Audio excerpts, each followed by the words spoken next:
This year's theme on Asia's challenges in a turbulent world is timely and relevant. Asia is facing a myriad of challenges. Superpower rivalry has complicated everything in international relations, from politics to trade, supply chain, and technological competitions. Regional conflicts and proxy wars remain widespread.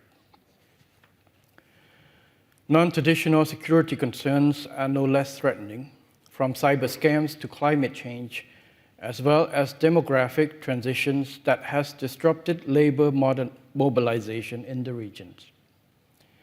As leaders, our thinking and policy should always be centered on the well-being of the people.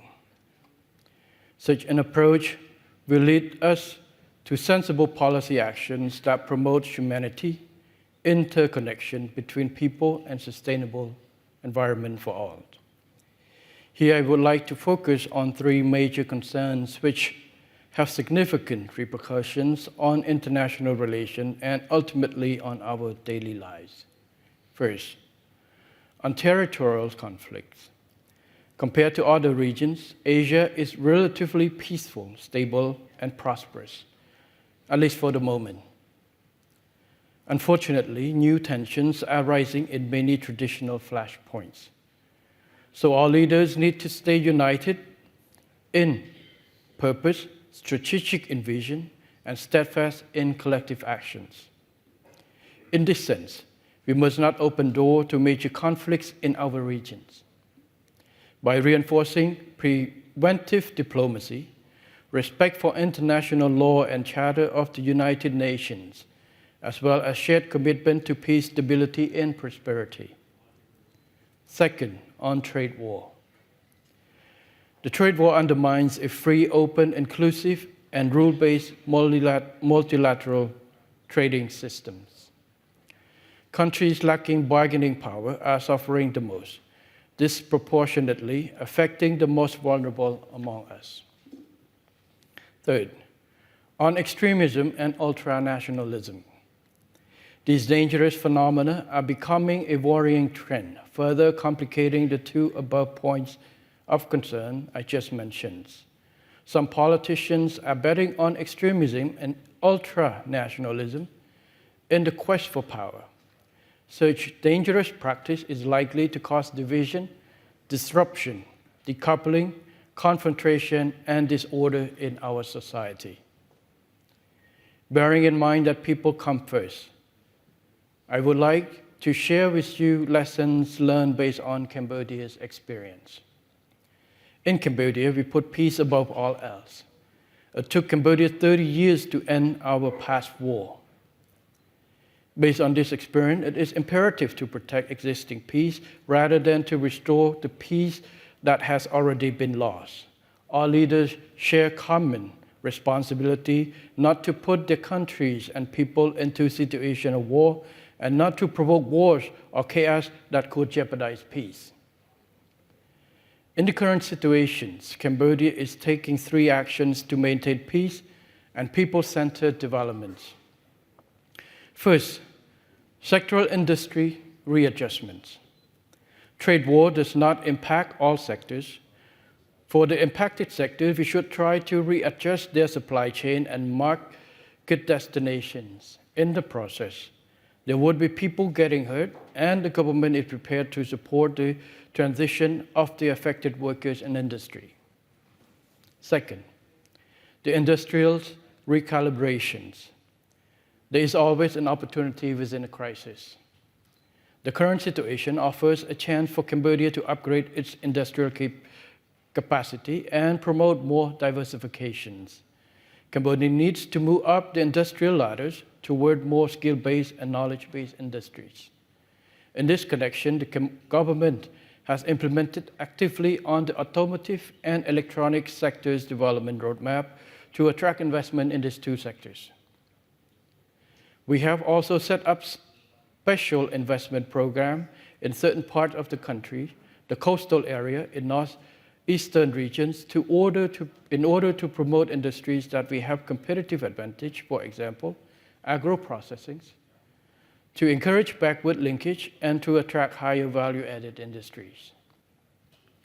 Moreover, we fully understand that industrial leaders in Cambodia need to make sure that more contents are originated from Cambodia. The ideas from a production should also come from Cambodia, and Cambodian industrialists should try to become producers and manufacturers too. Cambodian businesses, communities must engage in the productions to ensure industrial recalibrations, industrial linkage with global value chain, and eventually ensure the resilience of Cambodia industrial power and workforce. Time to act is now. And the government will try to support as much as we can the gradual engagement of Cambodian-owned businesses into the production chain. To that end, we also need support from our government, from our foreign partners, because we are in the same boat in trying to give more substances to the label Made in Cambodia. Third, revitalizing multilateral trade and deepening regional integrations. I would like to emphasize on the opportunities to deepen existing bilateral and multilateral free trade agreements, as well as to explore new ones. Under pressure, countries will see their unity strengthened to withstand the effects of tariff. Cambodia is striving to proactively position itself as an attractive and stable destination for investors, leveraging various free trade agreements, the Regional Comprehensive Economic Partnership, or RCEP, and our strategic tie to major global markets. Lastly, on extreme politics, I believe that all opinion leaders have a role to play. We need to keep asking ourselves, do we need a divisive society filled with hatred and angers? Indeed, social challenges exist everywhere.